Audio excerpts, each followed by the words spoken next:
I see a couple people still trickling in, but let's go ahead and get started. And if others join late, that's just fine.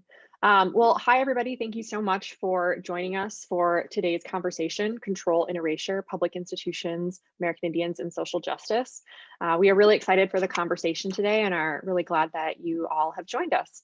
The idea for this panel really came together last year as several of us within this group were texting, emailing, chatting over Zoom, and communicating about the murder of George Floyd in May 2020, and then the subsequent protests and reckoning with the nation's state-sanctioned violence.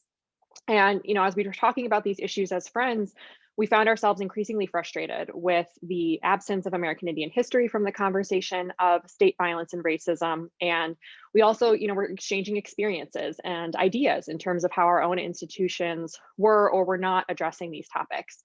And the more we talked, the more that we realized that the erasure of American Indian history from social justice movements was a real problem across different fields and institutions, and that academic and public institutions could really be in a unique place to address this issue. So that's sort of how this panel was born and how we all came together to think about these issues. And so we're coming to you today from 5 very different academic and public institutions, a small liberal arts college, a large R1 university, a natural history museum, a state historical society, and a research library and archive to discuss this problem of erasure and think through as well how these knowledge producing institutions like the ones that we find ourselves situated in can contribute to addressing this topic through both scholarship and public history. So this panel is going to be in the form of a structured conversation, which means we sort of have 3 parts today for you.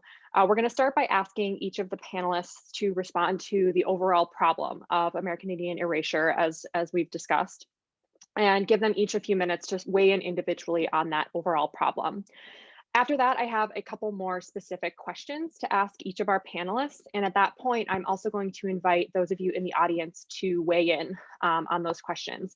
If you have questions that are related for the panelists, you can ask them at that point, or you can chime in about your own experiences on the questions that we're asking.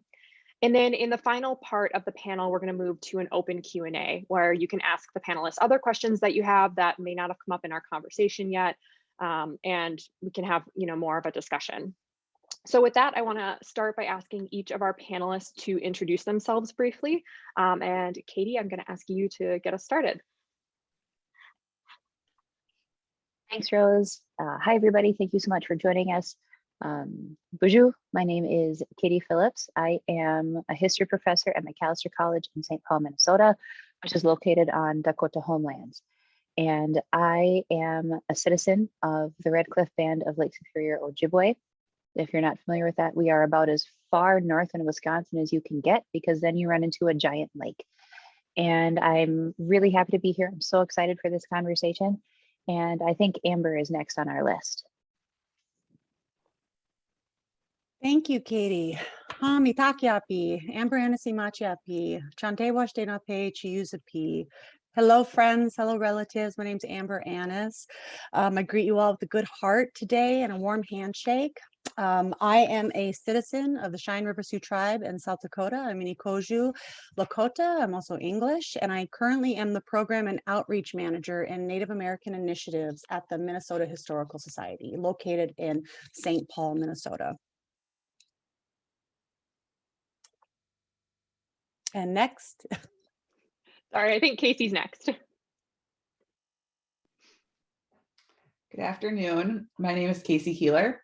I am an assistant professor at the University of Wisconsin. I hold a joint appointment in the School of Human Ecology and the American Indian Studies program. And I am also a citizen of the Tuolumne Band of Miwok Indians, which is a small tribal community in California and a direct descendant of the citizen Potawatomi Nation located in Oklahoma today. I'm coming to you from Madison, Wisconsin, whose homeland, or whose land, I'm sorry, I have a 1-week-old baby. I'm coming to you all from Madison, Wisconsin, where the University of Wisconsin is located, and we occupy the Ho-Chunk Nation's homeland territory. And next is Miranda. Thank you. Good morning or good afternoon, everybody. I'm Miron.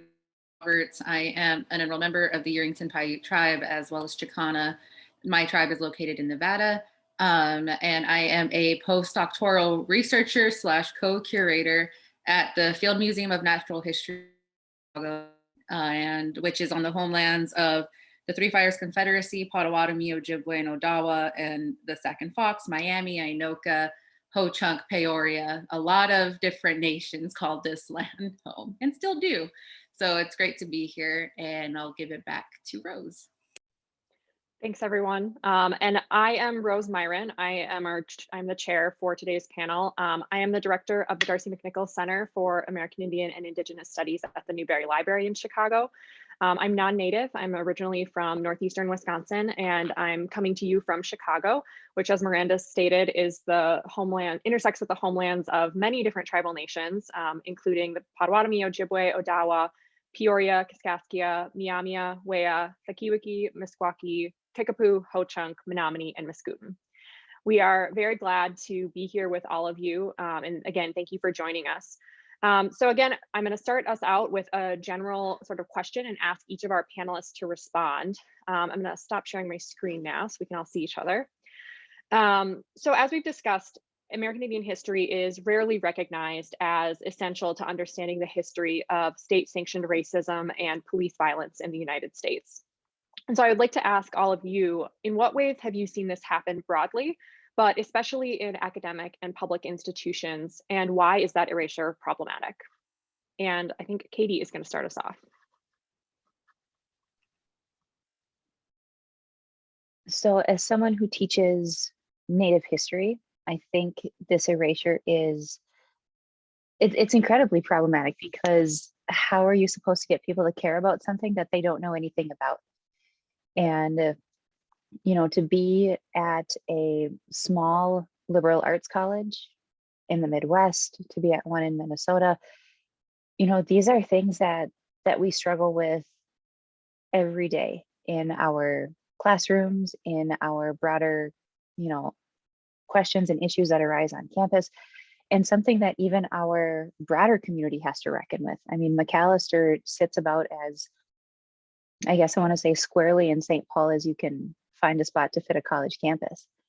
And, you know, thinking about, you know, what does it mean to be part of an institution like McAllister, and trying to think about how I can affect change not only within my classroom, but also outside of my classroom.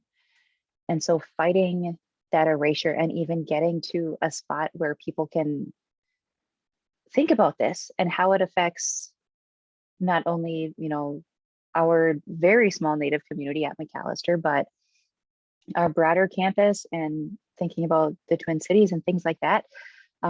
It's really a struggle. And I think having the work that we have to do as Native scholars and people who work in Native studies broadly to get people, I guess, up to speed is, I think, one of the biggest issues that we all face.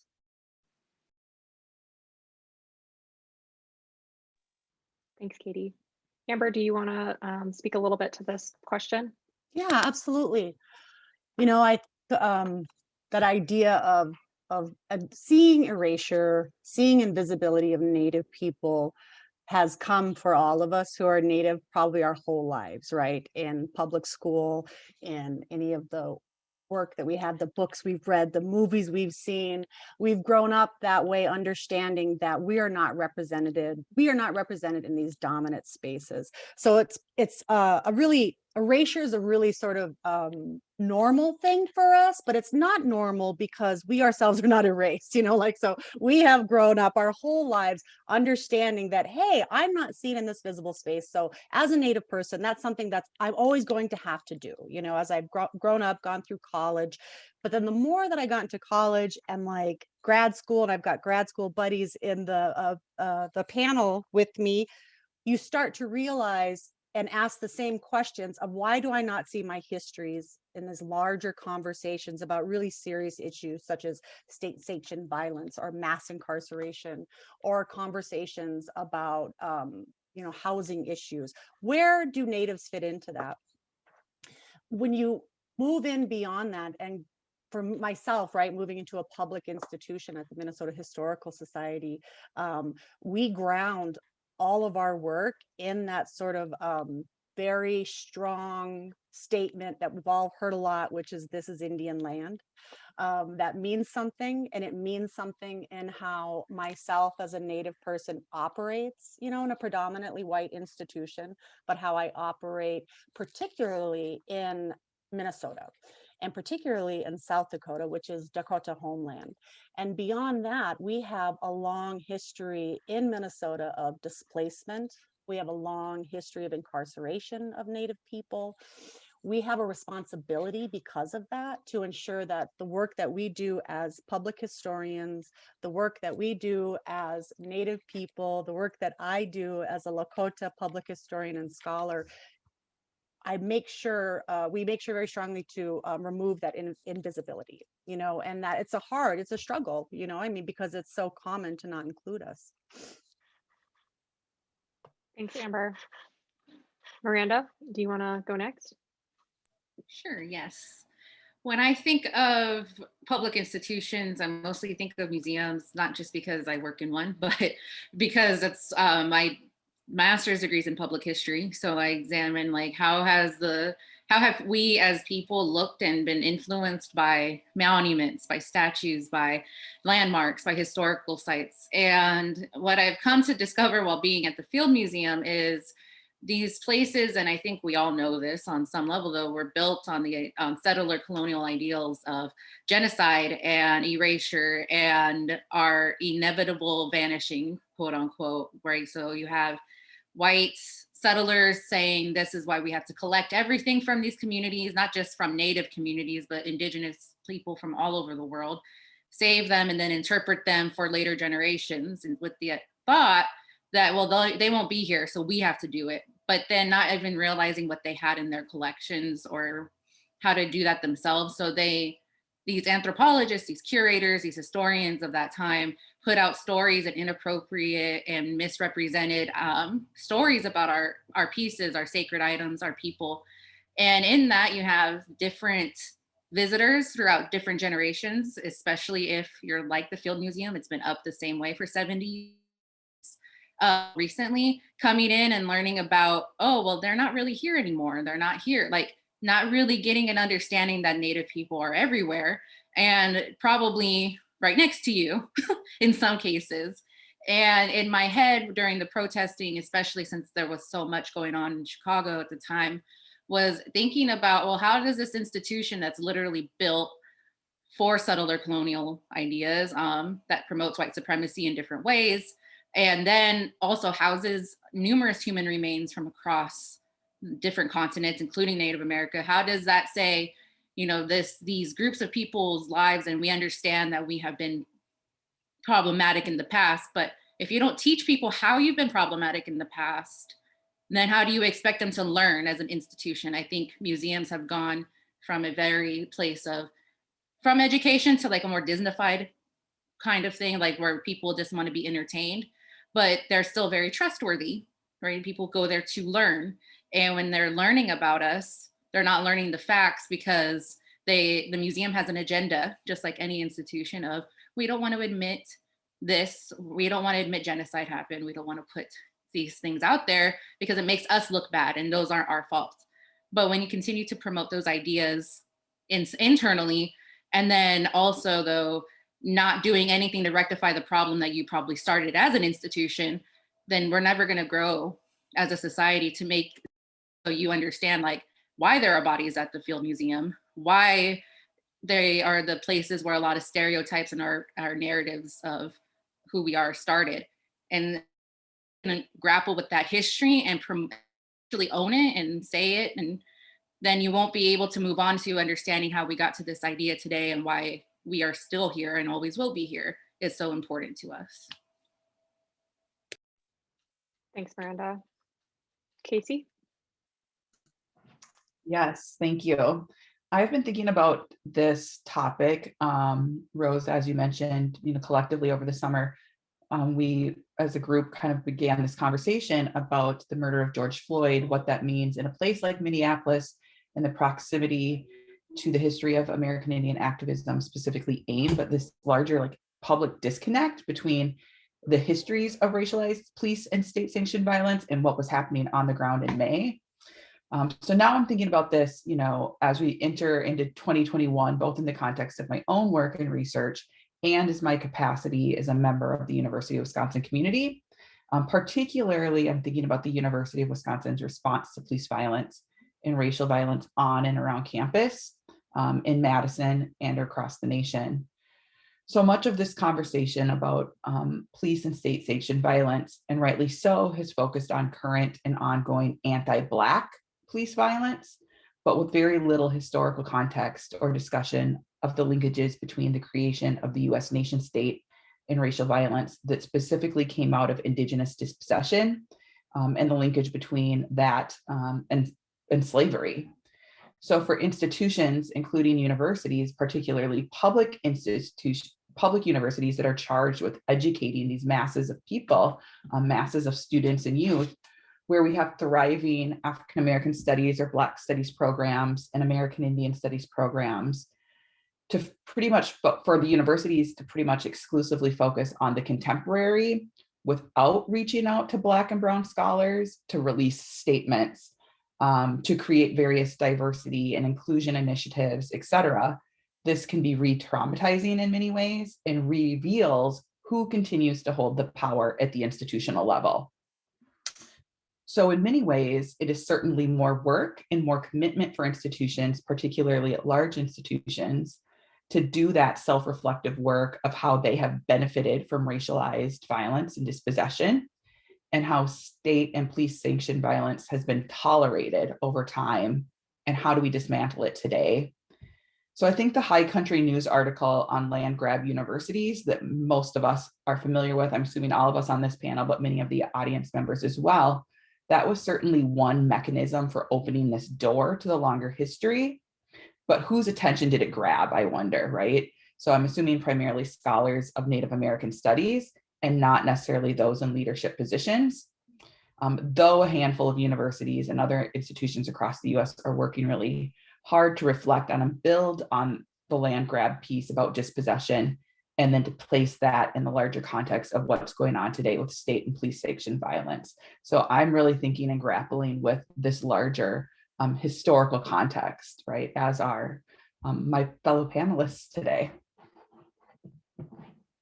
Yeah, thank you. And before we, pivot into our more structured questions, I actually would love to hear, Casey, you really got into sort of the specific erasure in, the social justice movements that we saw play out over the summer. And I wonder if our other panelists want to say a little bit about that as well, and maybe how you saw that erasure play out or not play out at your own institutions, and specifically kind of respond to the erasure in that context.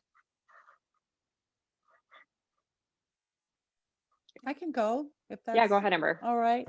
So you have to remember too, right, that erasure of Native narratives in these social justice movements, this is not new, that this has been existing for a long time, even recently, right, we can think about it in terms of going back to thinking about Standing Rock and protests of pipelines, and the sort of control of Native narratives really has to do with the control of that really has to do with the surveillance, right, that's put on Native people, the criminality that's associated then with Native people. So then when this happens here in Minneapolis, and you think about the murder of George Floyd, but you think about the murder of George Floyd on Native land, right, on Dakota homeland, that in itself comes with such a longer conversation about where this sort of violence originally came from, where this surveillance of Black and brown bodies originally came from. So many, as my panelists have noted in their own scholarship and the own words that they have said, that the response of the Native community to the murder of George Floyd stemmed from this already inherent connection that Native people have to support, but also to combat, right, and stand up against that state violence and that police violence. It was this all immediate, and I say inherent because it's a response to want to support, to want to connect and to support people that you see are being, murdered, and the way that you see people being murdered, but also silenced, in the larger narrative, whatever that looks like. So for me, it was a really, it immediately made me think already of larger social justice movements, but then as my role as a public historian at the Minnesota Historical Society, that really switched. It changed things for us. As a lot of us know, it's really hard to work in state institutions. It's a privilege, and it's a power to work there. I love my job and I love the Historical Society, but with that comes some limitations. And when this happened, the murder of George Floyd, it changed everything. It really did, and we were able to have conversations that were hard, and they've been hard for a long time, but people were actually listening. And that was the big difference, is that we noticed this drastic shift, a shift in people in general that just wanted to be better. And so that really pushed forward a lot of work that we had been already engaged in for a while.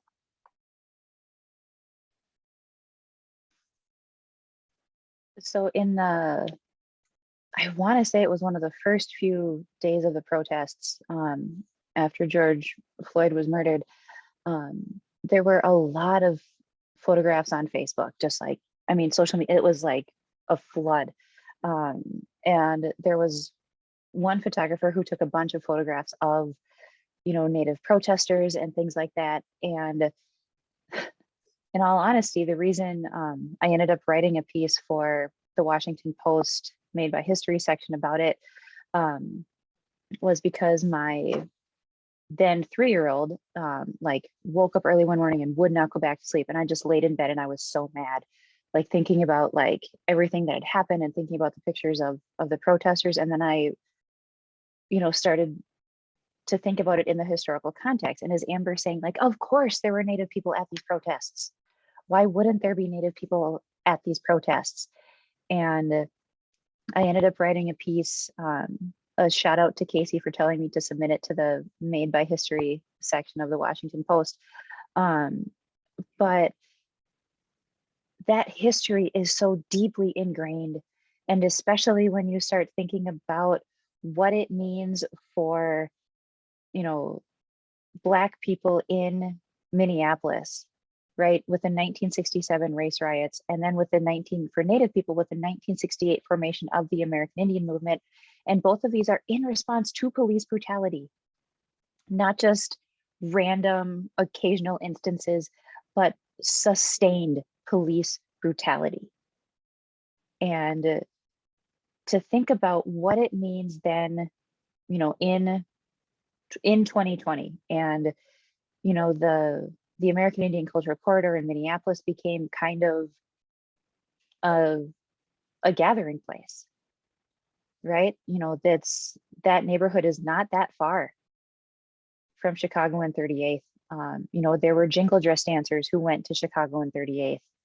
There were, Powwow Grounds coffee shop turned their art gallery into basically a drop zone. People brought food and diapers and fire extinguishers and everything to be able to support the community that was yet again dealing with the same things that it has been dealing with, that these communities have been dealing with for decades.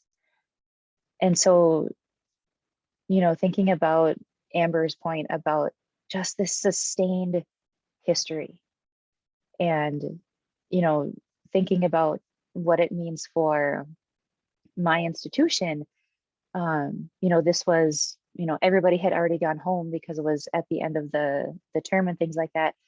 But, Macalester is an institution that prides itself on social justice.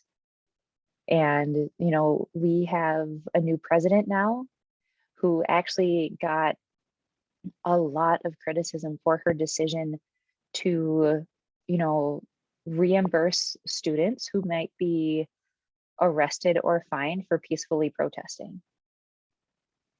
And she got a lot of heat for it, a lot. But, you know, there are a lot of things that institutions have to reckon with and wrestle with. And I think understanding the imperfections of our institutions, while also, you know, as Amber said, creating a space to have conversations that we have been trying to have for so long, but that people are finally listening to, is a really crucial place for us to be at.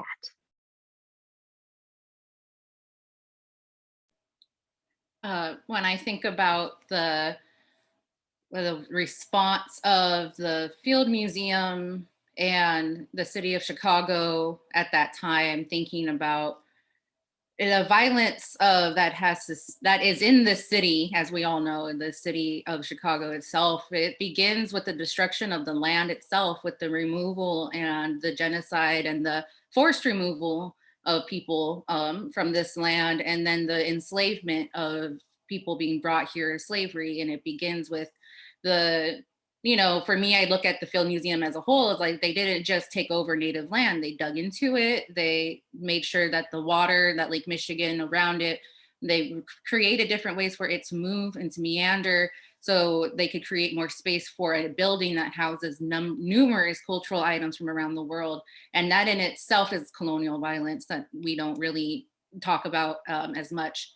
Then I think about how and I go back to Foucault about this, is probably the only space I'll bring him up in ever, is the panopticon of, like, you have this huge institution that represents elitism and, you know, these ideas of greatness that is meant to keep people of color out, right? It's why it's made out of marble. It's why there's all these pillars and things like that. So deliberate things like that were made to keep people of color out in the first place. And so, and then on top of what I had already discussed about collection habits, and then you have the museum being inaccessible via to people of color and other groups for ticket prices. It costs a lot of money to go to the Field Museum if you are not a member or don't work there, or if you're not a staff member or know someone. There's no train or direct access to the Field Museum in itself. There's no bus buses are there, but when we bring up these things like, well, how do we, one thing I asked our groups of leadership was like, well, how is this place more accessible for the people of color during, especially the South Side community, as we are in this quarantine? And the best response was, well, there's free days. Well, free days don't give people access to majority of the museum because those are ticketed. But then also, why is it just for that community that it's, or for all of us, but like those are the only times that we are allowing that? So this idea of keeping people out only for specific purposes, so you're not with the majority of your people, like it's continuing to otherize who we are and not fully understanding the Black community's need for science as well, for being able to engage in the type of work being done at the Field Museum, especially in terms of new science and new paleontology, all of these things happening that they should benefit from as well. And there are groups in that place that are doing it, but it's not as big as I think. And then when on top of that, across the street, well, actually, no, it was a Columbus statue, a statue of Columbus, that during the protesting, there was Native people all around trying to bring it down, trying to topple it. It sits right in diagonal to the Field Museum where it's at. And our mayor decided to dispatch to police to stop Native people and groups from toppling it. So this manufacturing of police violence to stop Native people from toppling a statue of a man that committed the first acts of genocide on this land, because she was worried about what another group of people, or she didn't want to worry about the damages. It's just another thing of like our perspectives and our realities weren't being considered in that time. Now, because of the amount of press. And that's why I was really pissed off that day, because you're protecting this genocidal maniac because it's easier to do so than to acknowledge that he did these things. And on top of that, like Mussolini had a part in that creation of that of that monument as well. So it's just layers and layers and layers of violence. And then to have police there to beat people up in case things happen is another issue.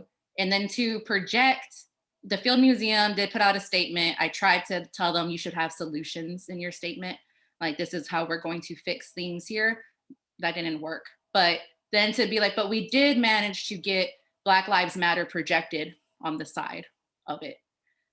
Okay, and like, that was my response. But like, as a big step that is, but how are we going to, as an institution, make sure that people understand why Black Lives Matter?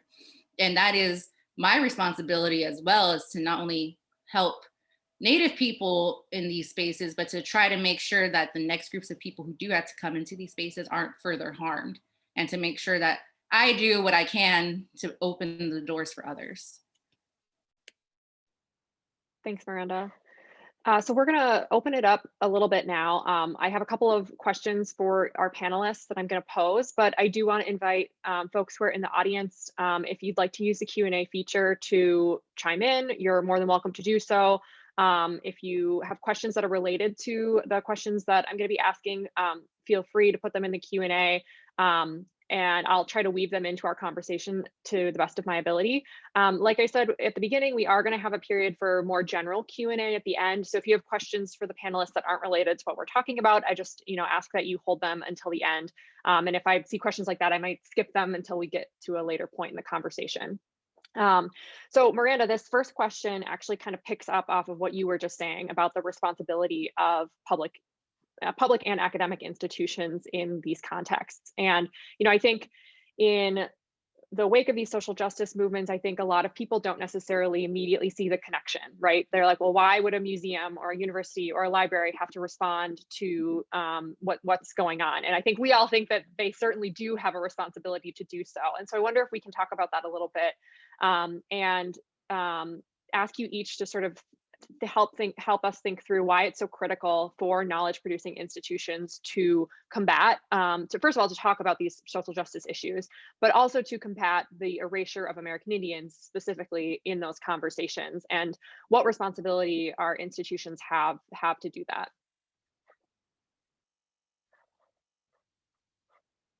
And anybody can start.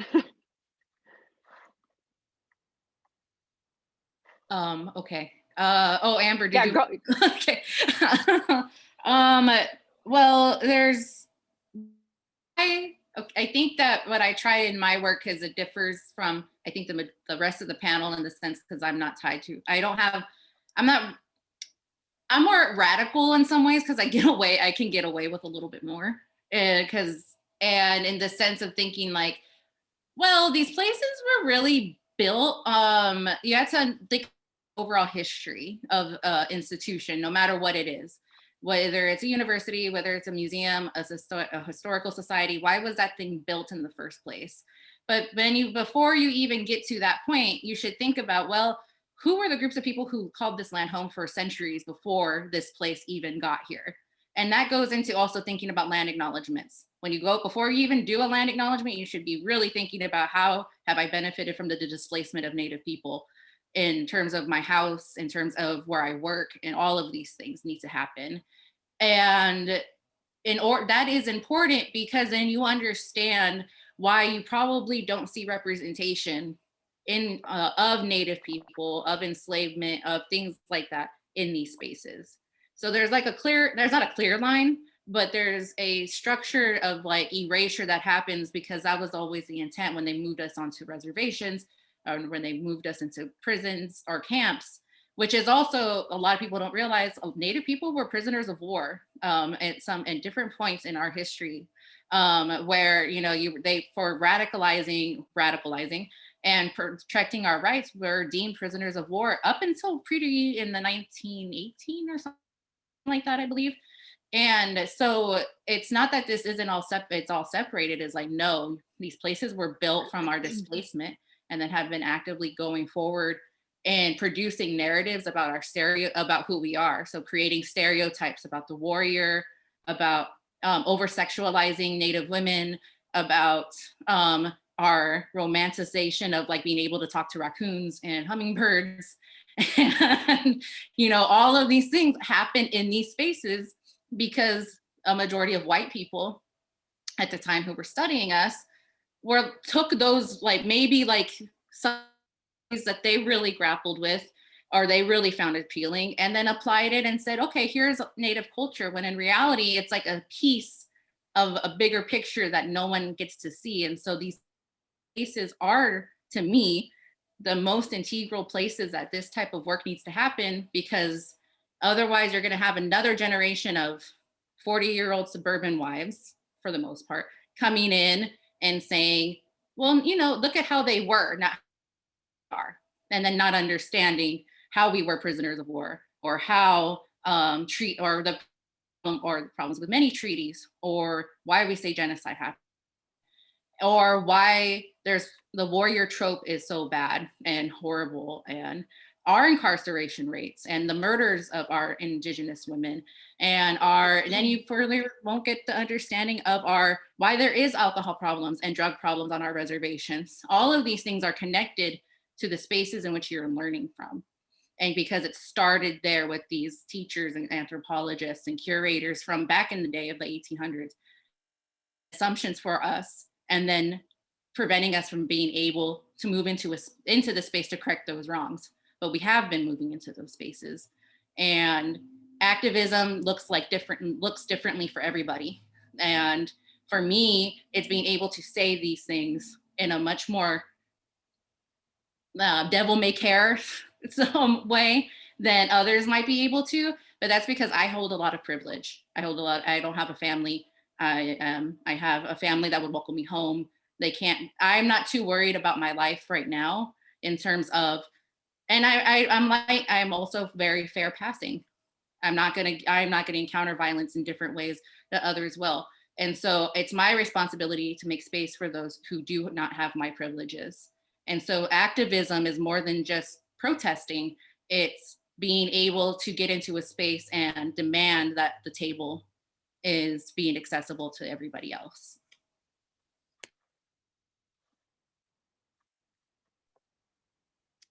Thank you for that, Miranda. I was just over here like, yes. But I do want to thank you for acknowledging the privilege that we do hold in these institutions. I'm always aware of that. I feel very fortunate to work in an institution that supports the work that we do, but I know that it's different for lots of folks. They are silenced in a way that we've struggled with at the Historical Society, but we've moved sort of past that a little bit. So back to Rose's question, I think we think about that all the time, in all the work that we do in the Historical Society, but particularly in Native American initiatives. That's why the department was formed, was how do we move beyond the sort of optical allyship of how you support Native people.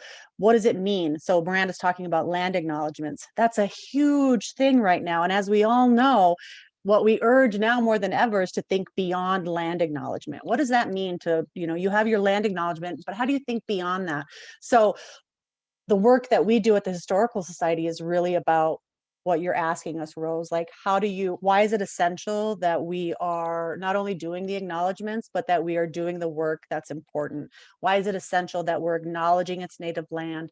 Why is it essential that we're acknowledging sovereignty, that we're partnering with Native nations, Native communities? Why is it essential that we hire Native people within these institutions to tell our own stories, our own histories? And it's important, and a lot of institutions recognize that and are working to repair the relationships that they have with Native people, right? Miranda's talking a lot about it, about his museums and historical sites, their very roots are based off of colonialism and white supremacy. All of us operate in systems of settler colonialism, particularly within museums. So at a time when it was illegal to be Native, museums were collecting. We're taking our objects, we're dying off. It was illegal to practice our religion, who we are, but museums were taking them in, housing our remains. They hold our ancestors to this day. So because of that, the all those reasons, and beyond that, the legal obligation, right, that we have with the federal government, that for me is why it's so essential for knowledge producing institutions to start with that basic, not basic, but start with that baseline, that standard baseline of this is Indian land, and it means so much more than you just saying that word. It means so much more than a land acknowledgement. We're going to teach you about sovereignty. We're going to teach you about what it means to partner with Native nations. We're going to, like my institution, create a Native American undergraduate museum fellowship program, because we need more Native people to understand the power that museums have and how cool it is to work in historical societies and museums, but why it's necessary that more Native people are within these spaces. Absolutely. Thank you, Amber. Casey and Katie, I want to give you a chance to weigh in, especially since you both are coming from academic institutions. I just want to say really briefly, just to follow up on what Miranda and Amber both said. I think in a public institution like the Newberry as well, one of the things that I felt like I saw this summer was the responsibility to really use the platform that we had. Like Miranda said, we as individuals are privileged to be able to work in these spaces, but our institutions also hold a lot of privilege in that people take them seriously and listen to them. And so I know over the summer, we got some requests from folks in the community who were working on issues like the Columbus monuments in Chicago. There's still an effort to get Chicago to recognize Indigenous Peoples Day, still hasn't happened. But people from the community were contacting us and saying, people might listen to the Newberry because it's a respected institution. Would you write a letter of support? And we felt like that was the least we could do, right? To write a letter of support to call attention to these settler colonial histories, to say, we have a Center for Renaissance Studies and we have a Center for Native Studies, and we both co-signed a letter that really talks about the history of Columbus and why we should not be celebrating this figure, right? And so I think that one of the responsibilities we also have as working in these institutions is being able to use that platform to really encourage, it shouldn't have to be that way, right? People should just listen to Native people, but since that's not the way it is right now, I think that there are some white people especially who will listen to these institutions. And so I think of that as a responsibility that some of these public institutions have as well, to really craft the narrative of history and of the space that we're in. So yeah, Casey and Katie, do you want to weigh in on that and think about this issue from academic institutions? Yeah, absolutely. I really appreciate Miranda's enthusiasm for these conversations, and Amber's too, and the recognition that all of us here on this panel are in these privileged positions, not only at these institutions and we have jobs, but we have supportive families. When, we are charged in many ways with doing the work of community members that cannot, or that are in much more precarious position. But at the same time, I also want to point out that myself, Katie, Miranda, and Amber are all junior in junior positions in our capacity at the institutions that we work at. Katie and I don't have tenure. Miranda just is recently finishing up. Amber's recently finishing up her PhD, and we're all women and women of color, Native women. So here we are in this panel, in many ways critiquing these institutions, which also employ us, which puts us then in these precarious positions. And I'm sure our institutions, are aware that we're having these conversations, right? This isn't like a news flash, but why are we, as for relatively young and Native and women of color, having these conversations, right? And guiding these conversations in many ways. So that's something that, really makes me kind of think and reflect on what is our responsibility to our communities and to our institutions. So beyond that, I'm just interested in I'm interested in more than land, but this conversation for me is really about land and dispossession, and thinking that you can't really do the work of contemporary social justice today without acknowledging that history of dispossession.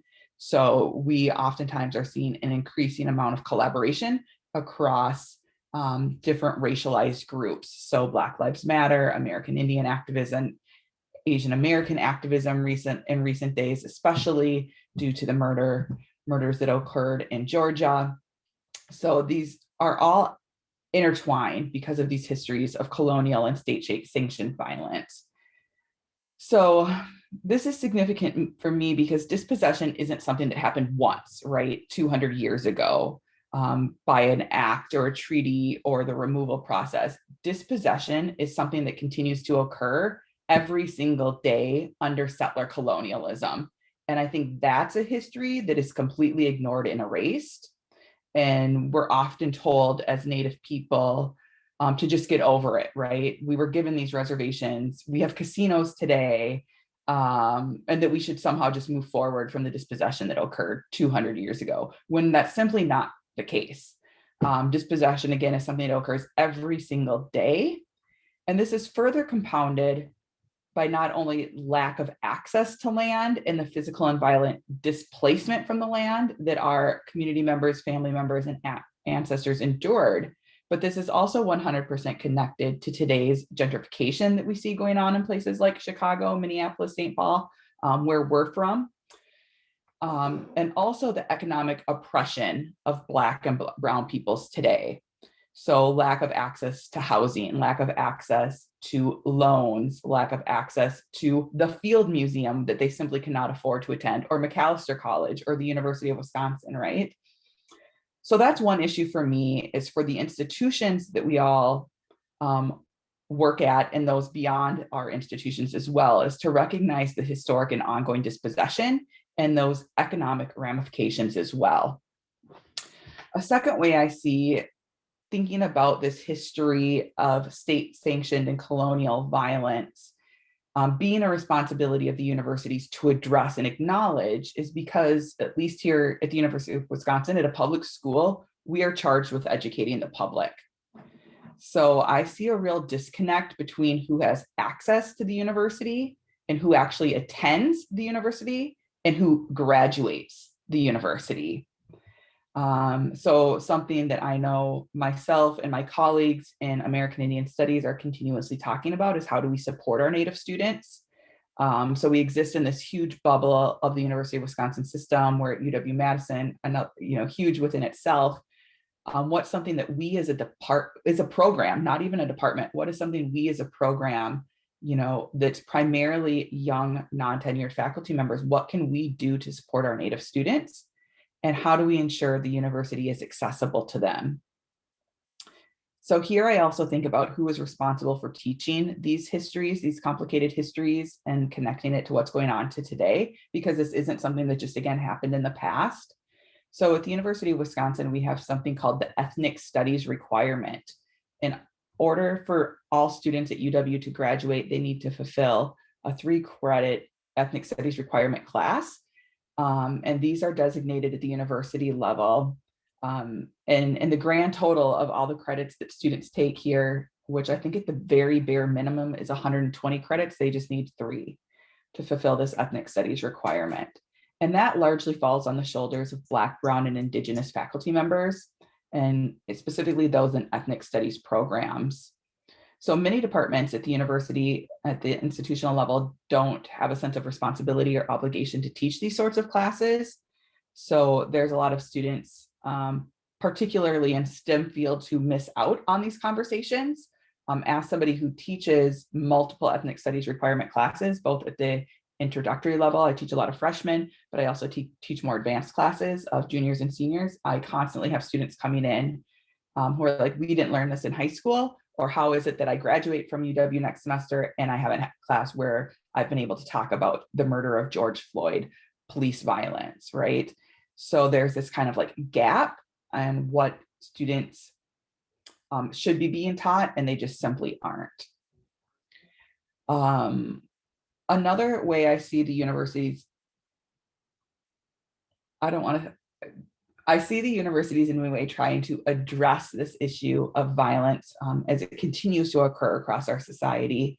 But in many ways, it feels like they're only able to tackle one issue at a time, which can be really frustrating.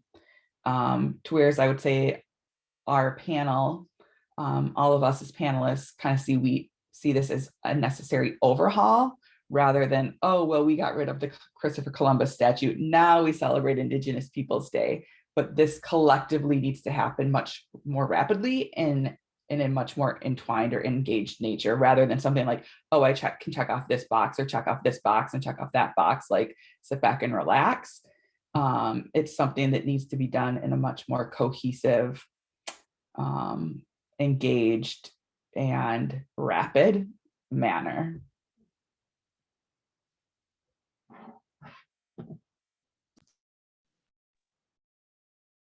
Well, and I think what's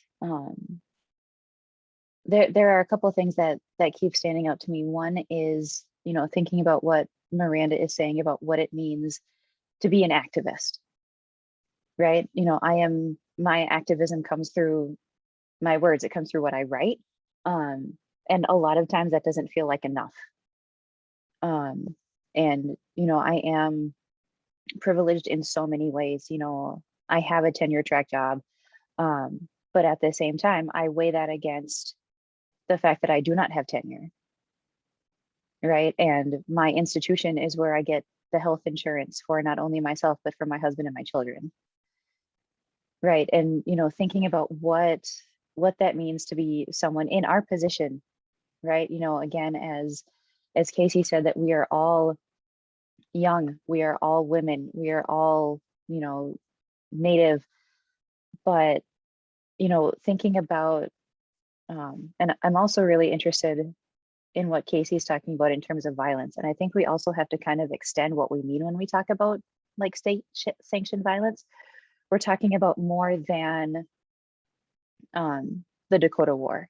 We're talking about more than what prompted the creation of AIM. We're talking about more than what led to the death of George Floyd. Violence comes in all different forms. It can be really implicit, it can be really insidious, and it can also come in those forms from institutions. Another thing that's been happening a lot lately, we're seeing the denaming or renaming of buildings at a lot of institutions. And my institution, Macalester, actually reckoned with this before all of this went down. So Macalester College was founded by a man named Edward Neal, who was, you know, about what you would expect, you know, someone who was an eager participant in settler colonialism in, you know, Minnesota in the mid 1800s. And he did a lot of work in the area. His archive at Macalester is filled with a lot of things that probably should not be included in an archive, right?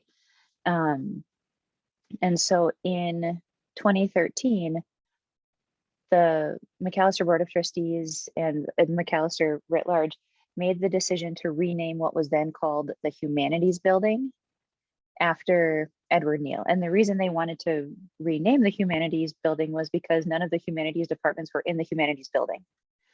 And so it was, you know, as far as like visibility and, you know, just for people all around, you know, they said, well, okay, we need to get rid of the name Humanities Building. We need to do something else. And so in 2013, they renamed the building Neal Hall. And I was not at Macalester in 2013. I arrived shortly thereafter. Terrifying to think about that. But it was not until 2019, due largely to the activism of Native students on campus and our the editors-in-chief of our student newspaper, who did a lot of research, who did a lot of work, and said, I mean, they had an entire series in the student newspaper about the history of Edward Neal, the history of Macalester College, you know, the problematics behind naming the building after this man. And what really struck me was that it was like 6 or 7 years in between the naming of the building and when his name was taken off. Right? They didn't name this building after Edward Neal in 1913. They did it in 2013. And thinking about that these conversations didn't happen in 2013, that it took until 2019, and that it took students pushing very hard and doing a lot of work to make this change happen. And I think, you know, in in a lot of instances, you know, the fact that McAllister did say, all right, we shouldn't have done it, we'll take the name off. On one hand, I think that's great. But at the same time, it just still really bothers me. And I really struggle with the fact that it was in 2013 that they decided to name the building after him. And it's really, in a sense, again, like I said before, a lot of our McAllister students are really incredible, you know, social justice activists. They are so much more aware of so many more things than I ever was at that age. And I learned so much from our students, like every day with all of this stuff. But at the same time, like, it should not be their fight. Just like a lot of things that we're talking about here, like the fact that these are the fights that we have to have, that we need to kind of be part of, you know, takes away a lot of what we could be doing. And I think this is work that a lot of us, I don't want to say feel forced to do or feel pressured to do, but in a lot of instances, if you are the only one, or if you are one of a few at whatever institution, in whatever position you occupy, that comes with a lot of pressure. And so I think we also have to talk about what it means for us to do this kind of work every single day, in addition to living our lives as young Native women in a society that does not see us for who we are. They see us for who they want us to be. Thanks, Katie. This is such a good conversation so far. We're flying through time. So I do want to give each of you just a little bit of time to weigh in on what we are doing, right? So we've talked a lot about how public institutions have failed, and how much of a privilege we all have to work in public institutions. So I know a lot of people are kind of interested in hearing, like, how can we make interventions in these spaces? So I wonder if you each want to just say a little bit about what you are doing within these institutions to make inroads in combating this erasure, and maybe we can kind of briefly roll through this and get to our last question before transitioning to our general Q&A.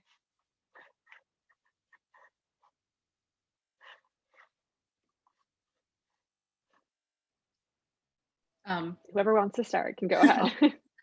So the Field Museum is engaged. It has a advisory committee of 12 Native American scholars and curators from different parts of the country that have done this work to work towards making sure that the new exhibition hall that should open in May of 2022 is not as, well, way beyond what it was for 70 years, and trying to instigate the change that we want to see on the inside.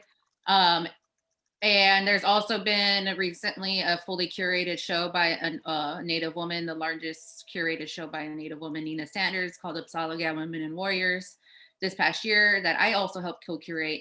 And so there is these strides, and there is things and programs in place that are starting to move on ahead and do good work. But that's all to say we still have a long way to go. So. Keep the theme of the Museum Historical Society going. You know, the Minnesota Historical Society, we have a lot of really wonderful initiatives and partnerships. We have two really amazing partnerships. One is called the Indian Advisory Council, and we've had that partnership since about the late 70s, where that is a large committee, I'm sorry, the Indian Advisory Committee, a large committee of Native representatives of the different nations around Minnesota and beyond into South Dakota, that we partner with as sovereign sites, as sovereign spaces, a relationship we have to ensure that the Minnesota Historical Society is engaging in the most responsible and accurate work we can with Native people. We have a Dakota Community Council, which is essential for the Minnesota Historical Society. That council is largely representative of descendants of Dakota people in Minnesota, particularly of folks that were incarcerated at Fort Snelling. during the U.S. Dakota War. We also have the newly created, a few years now, it's been about 5 years, I think, of the Native American Initiatives Department, which is crucial. It's a wonderful initiative at the Historical Society that works in partnership with Native people, Native communities. Our job is to ensure that our stories are told accurately, that we are represented. We are represented in all of the different sites that the Minnesota Historical Society has. We have a permanent, first of its kind for the Minnesota Historical Society, a permanent exhibition on Native Minnesota. It's called Our Home Native Minnesota. Google it, Minnesota Historical Society, for all you folks out there. It's such a wonderful exhibit, and that was curated by the Director of Native American Initiatives, Dr. Kate Bean, by our senior historian, by, at the time, our senior historian, a Ojibwe scholar, Dr. Maddie Harper DiCarlo, Rita Walczyk-Arndt, and Ben Gessner. And all of these folks work together to create this amazing exhibit that now lives, and beyond what we're talking about, what's important and powerful about the exhibit is that it brings in, it focuses on contemporary, sort of moments and issues of Native people.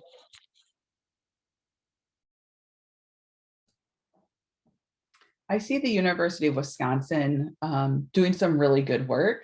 So I know it's really easy to be critical of these institutions. And sometimes we see baby steps, but really we want leaps and bounds.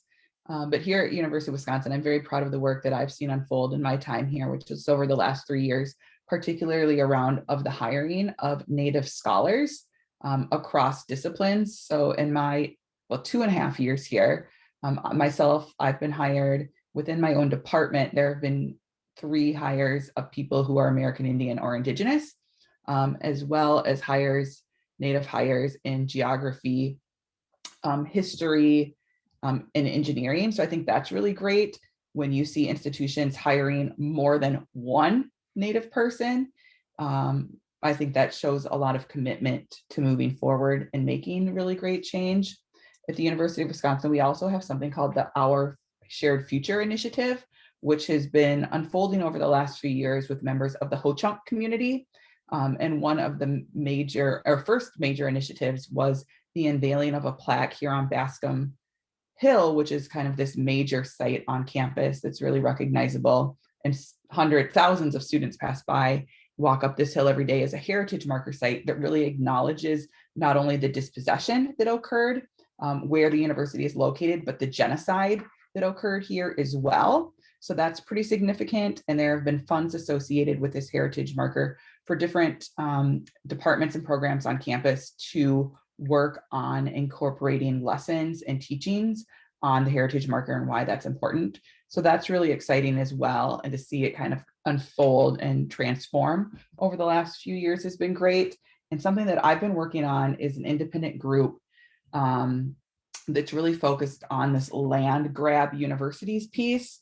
And what is the work that we can do as faculty members to incorporate more into our lessons to make this information more accessible to the students that we teach, but also lessons that are accessible for other faculty on our campuses to teach as well, so that students not taking my Intro to American Indian Studies class can get this information as well. So how can we create these really great teaching modules to make this more accessible, because it shouldn't be limited to students in American Indian Studies or history or geography. So I am lucky that I have a lot of supportive colleagues, not just in my department, but across campus. There are a number of folks. We have people in sociology, geography, anthropology, American studies / environmental studies, who, and I'm sure there are some that I'm missing. Oh, linguistics, there we go. Who do work in Native and Indigenous studies. And so it is helpful to not be the only one in that sense. And, you know, there are people who will do, you know, our curator on campus did just brought in just an amazing Nicholas Gallon exhibit a couple of years ago that was just incredible. And it's still kind of like bits and pieces here and there where it's like, we'll bring in a speaker, we'll bring in an artist, we'll bring in things like that. And so right now there are a number of us who are trying to find ways that we can have it be more sustained. One of the interesting things about working at a small liberal arts college is that even though we're small, we still tend to get kind of siloed, whether it's like in our department or in our division, right? And so trying to find ways to bridge these conversations across departments and make it more of a campus-wide initiative and things like that. And so like we're getting there. Like I love Casey's line where it's like, we want it to be leaps and bounds, but we also have to recognize like the baby steps that are also getting us there. It's, we kind of have to walk before we can run. And so I am really hopeful in a lot of ways that these conversations that we're having, like, Amber said before, they're really hard conversations, but we are finally having them with people outside of us. Right. And, Rose pointed out that this panel legitimately began in a text thread, right, in a group text. And, the fact that we can bring a panel like this to, the NCPH, that we can have these broader conversations and reach more people, I think is also, we have to take our victories where we can get them. And I think we're doing a pretty good job. Can I also add to that it's also about, right, like solidarity, and it's about how much we can connect and how much we can lean on each other in terms of learning, what are Casey and Katie doing at their institutions? What is the work that Miranda's doing and the other folks over at Field Museum? How has Rose shifted different works at the Newberry? I mean, all this stuff is so important in this work that we are, solidarity, collaborating, working together. Yeah, absolutely. Thanks, Amber. So before we open it up to general Q&A, I do want to ask you all about a little bit about race within American Indian Studies. I think this is an issue that I have thought about a lot as we've talked about this text thread, and I think that just also as these issues have come up, we've talked about, right? Certainly American Indians are missing from this sort of racial reckoning that's happening in a lot of ways. They're being erased from conversations. But at the same time, we can't really talk about race and Native people without also talking about nationhood, right? Native people are certainly racialized within the United States, but they also have a unique relationship with the federal government that make them distinct from other racialized groups. And this is something I feel like I run into a lot as people really want to have these conversations, right? We were in a meeting the other day where we're talking about doing an exhibit about race in the future. They're like, yeah, we want to do a lot about American Indians. And I was like, that's great. But, we also have to talk about nationhood and sovereignty if we're going to do that. So I wonder if each of you can talk a little bit about the ways that you've run into that, and maybe just think broadly about what role public and academic institutions can play in, making sure that Native people are included in these conversations about race, but also really making sure to make that distinction and always emphasizing Native sovereignty, since that's, another point of erasure that I feel like we regularly run into in these conversations.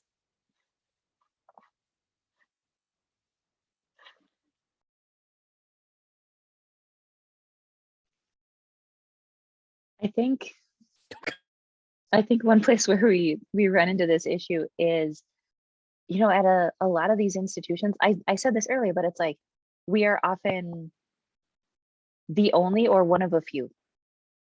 And so I'm thinking about our Native and Indigenous students at Macalester.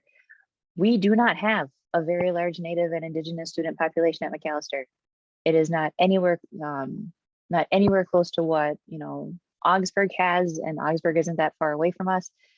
Not even remotely in the same universe as like the University of Minnesota. And so a lot of times those of us, students, faculty, staff at Macalester who are Native, we kind of get,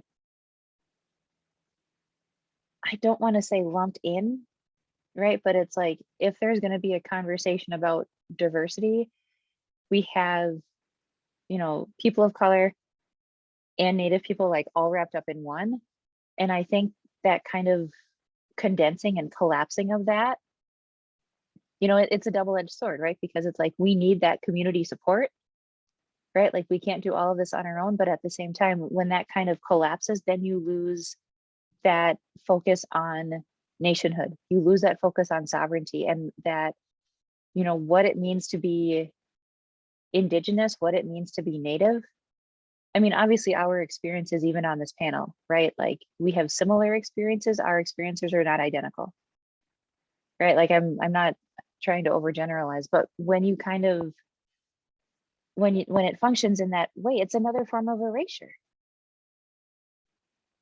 right? And so what does it mean? How can we support Native faculty, staff, and students without it being like 6 of us? So I don't have an answer. That's just kind of what I think about a lot for where I am in my institution. Can I go next? Yes, you know, I think that is rooted in a lot of the conversations we have at the Minnesota Historical Society. We, you know, a big part of our work is really to help change the narrative a lot and to shift the language that a lot of people are using. So when we're talking about engagement with communities, you know, and partnerships, we're saying, but you have to remember that, you know, our partnerships mean that we engage with tribal governments. And that is the same as a representative at the Historical Society engaging with the state governments, that we have the same kind of protocols and relationships that are necessary, you know, to keep this, to keep the relationship strong. Sovereignty is something that we want, you know, we want to empower all of the staff. That's a big role of NAI, is we want to empower all of our staff to understand that very specific issue about sovereignty, what that means. Sovereignty means something different to every Native person that you ask, you know. We'll all have a different answer for that. But for us, it's really about getting staff that come in, and like Casey had mentioned earlier, a lot of the staff and the folks, I mean, not their fault in how their public school prepared them, right, to think about Native people. So by the time they're in their careers, they still know very limited information about Native people. And so we want to change that. And so we work really hard. Right now, we're currently working on something we call a Native Nations Toolkit. And that's really a training. It's a training for our interpreters, hopefully a training for our staff, that get people to feel comfortable and to not feel scared to ask questions about Native people that they maybe don't understand. And so it's about empowerment and understanding that Native nations are distinct for a reason, and this is why.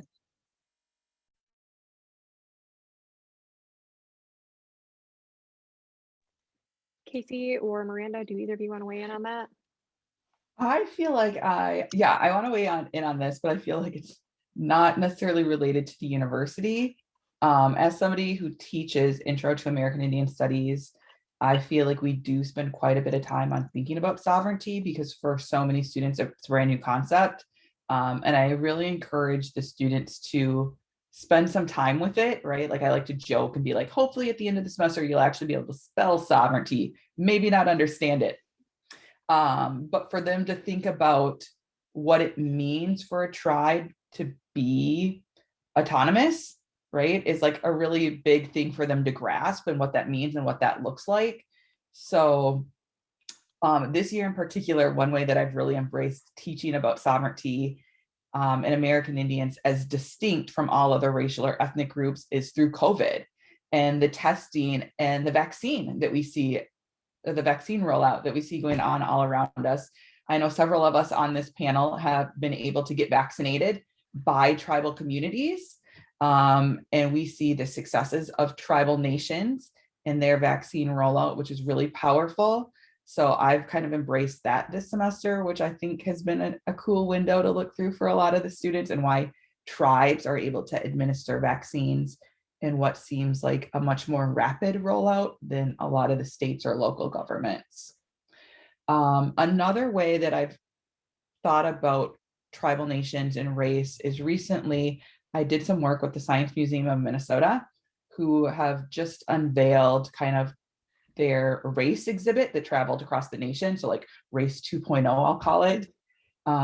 So they've obviously focused on race, but I did some consulting work with them to think about how American Indians kind of get looped into this narrative of American Indians as a race, but also a political designation, and how this political designation has actually been racialized over time. So kind of like flip-flopping this notion of race upside down. But sovereignty, you know, just isn't something that's easy to explain to folks, particularly in a short time frame. What I'm really hopeful for is this new visibility with the Department of the Interior Secretary Deb Haaland kind of opening that door for us to have conversations about dispossession, but what does it mean to have a Native woman in this position? And what does that mean for tribal nations to exercise their sovereignty, which for way too long has been suppressed? Absolutely. So I think we're going to transition to Q&A now. We have a couple questions in the Q&A, which is great. But if you are in the audience and you have questions, we will get to as many as we can in the 15 minutes that we have left. So this first question, I think, in some ways builds off of what we're talking about just in terms of sovereignty and the importance of working directly with tribal nations. So this person is asking specifically about the role that some of the institutions that we're talking about, as well as scholarly presses, can play in supporting works that focus on the histories of specific Native tribes and urban Indigenous communities.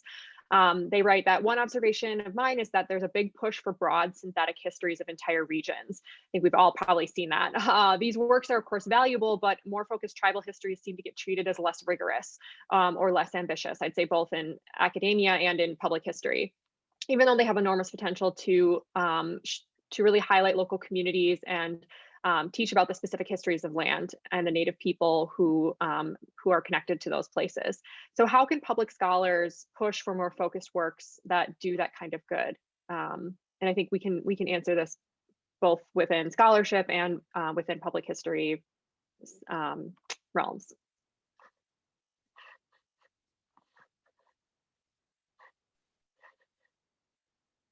Rose, is it bad if I tag you in to talk about the work that you do? Because yours No.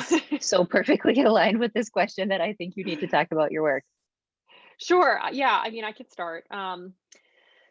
So my scholarly research focuses on the creation and the mobilization of one tribal archive, the Stockbridge-Munsee Mohican Nations Tribal Archive, and how the creation of that archive has been used to really give tribal members the ability to intervene in lots of public history spaces. So for those who aren't familiar with Native archival materials, they're generally scattered across the United States just because of the nature of how these materials were collected, which is something we've been talking about throughout this panel.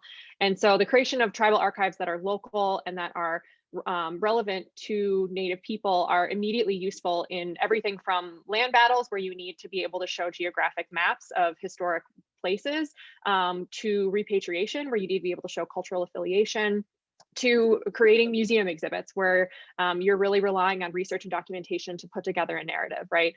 And I really think it would be even possible to tell that story of exactly how a tribal archive is used in these different ways without focusing on one tribe. This is a very specific situation. You really have to be able to trace how that happens. And so I think that there's real value in sort of really focusing on histories to be able to show exactly how things happen in local spaces and how that still resonates with a larger conversation. And then, you know, just in terms of more of my public work, I think, you know, as we work within the library to identify materials, specifically, we're in the process right now of trying to identify culturally sensitive materials in the collection. I think it's incredibly important to really understand the specific places that these materials are coming from, right?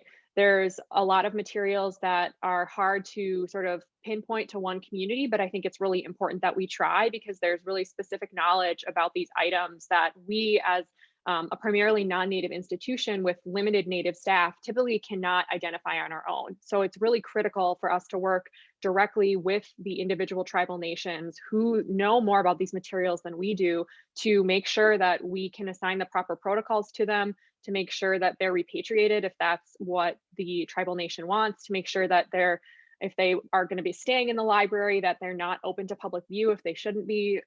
So I think that those local contexts are really important, even as we think about place-based histories that are more broad and more regional. Miranda, I feel like you guys are doing some of this in the exhibit too, with, you know, trying to tell a major story about Native America, but also really featuring certain tribal nations. And certainly the exhibit that's up right now, Apsalika Women and Warriors, is about one tribal nation. Do you want to jump in on this? Sure, yeah. I think there are several things. Is we at the field, you know, there's one hall for Native American culture, and there's like 500, 300,000 ethnographic items from across the country. And so we had to really think about like which stories get privileged, which ones don't, or at least right now, the idea is that the hall there will be pods, which are not the official term, so don't quote me on that, that will change every few years. So you can keep learning new stories about new communities that are represented in the collection. Also ones that aren't, because when we were doing this work, we realized we don't have a lot of things from the Southern communities, and we don't have a lot of things from the East Coast communities. And it's interesting to trace that history about why we don't have those items as much. And in ways, it kind of makes me uncomfortable to say that in like, well, we decided to do this because we have what is there. Yeah, you typically in curation, you do what is available to you inside of a collection space. That doesn't mean it's not problematic. That doesn't mean it's not a good practice. And so it is work. But one thing I think when I was thinking about when Rose was talking was, you know, as much as it's important to work with these communities and bring them in and hold space for them, it's also recognizing your own privilege as either a scholar, a white scholar, as a person who isn't in a part of this nation, to realize that that work is more than just paying money or paying, giving a credit line. It is actually getting to know the people that you are working with too. And Rose, I think, is a great demonstration of how you can earn trust with Native people and Native communities by putting aside, you know, I think, and I'm not going to speak for you, Rose, but, you know, I don't know everything. Help me know. Help me. I want to know. I want to make space for you. Having that ability to be humble enough to step aside when needed is huge. And that is across the board in any of our work, I think. As people, because we're very competitive in these spaces, because we've been that's what they're there for. It makes it be competitive. And, you know, that's the problem with what I see is these things, as well as that we are fighting against each other, but then also not at the same time. But so when I think about doing this work, and at the Field Museum, when we brought these groups together, it wasn't just like, okay, we're bringing them in. It was, no, what are we going to do to make sure that this relationship sustains itself, and that there's someone here who will be able to maintain that relationship? How are you giving back? Are we giving them gift cards? Are we giving them blankets? Are we giving them food? Are we going out to communities? Are we going to reciprocate through educational programs? And then also access to the collection on a regular basis, more than just the check mark. And that goes beyond just our work. That should apply across the board to scholarly presses. And our knowledge isn't there to be consumable by anyone just for the heck of it. It's something that should be treated as well, I don't want to say sacred, but yeah, sacred. So yeah, that's where I think.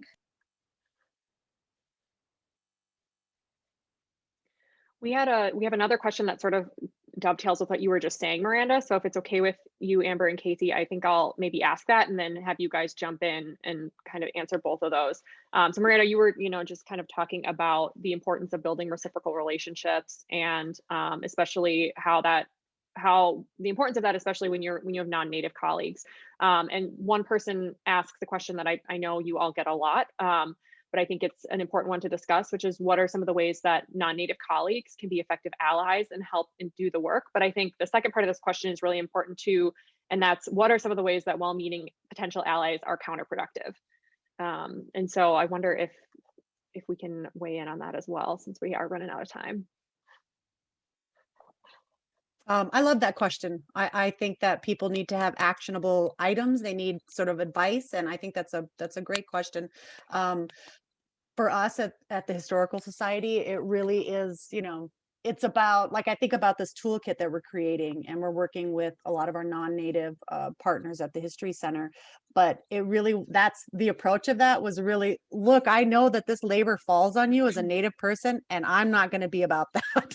But I also know I only know what I know, and I don't know enough, and this needs to be represented. So how do we partner? How do we work together across departments, across spaces, to try to come up with something that takes the labor off of you as a Native person, but also, also understands that this information should come, from Native people who have experienced these places. I think it really is about knowing your history, knowing your communities around you, understanding that to work in community with Native people doesn't mean that you are interview and take oral histories and that sort of thing, that you just really understand what it's like, to work alongside Native people and Native communities.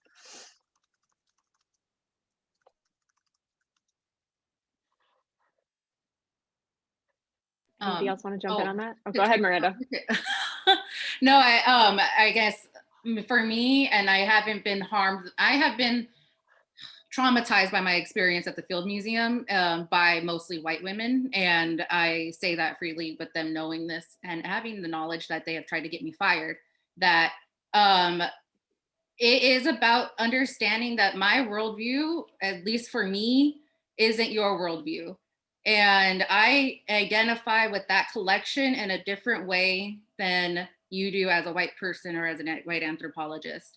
And it takes a lot of work to be that self-reflective, to understand that you value these items and our stories, but we value them on a different level than what is understandable.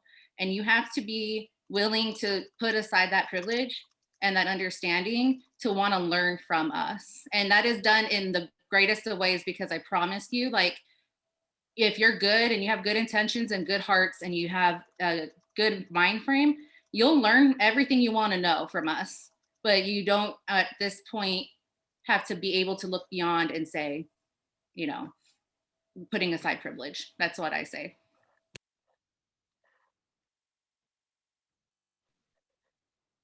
Thinking about it from an academic institutional perspective, I have a lot of support from a lot of really incredible faculty members, the vast majority of whom are not Native, clearly.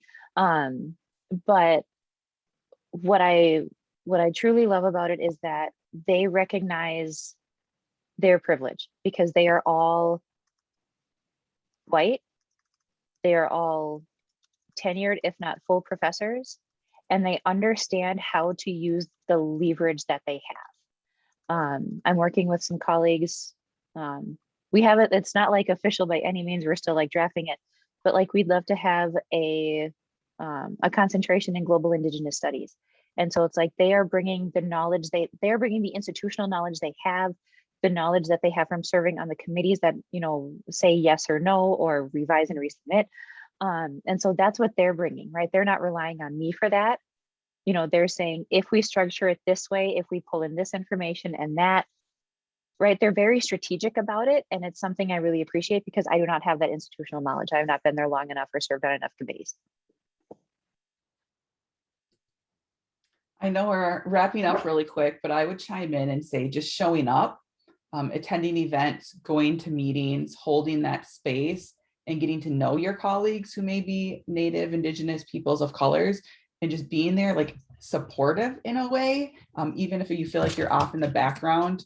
For me, it's really important when I do speak or present to know that people are there and to ask questions. That makes me feel good and know that people care about what I'm doing. And then I think that just really helps enhance the relationship building process as well, kind of a natural way to start to get that foot in the door.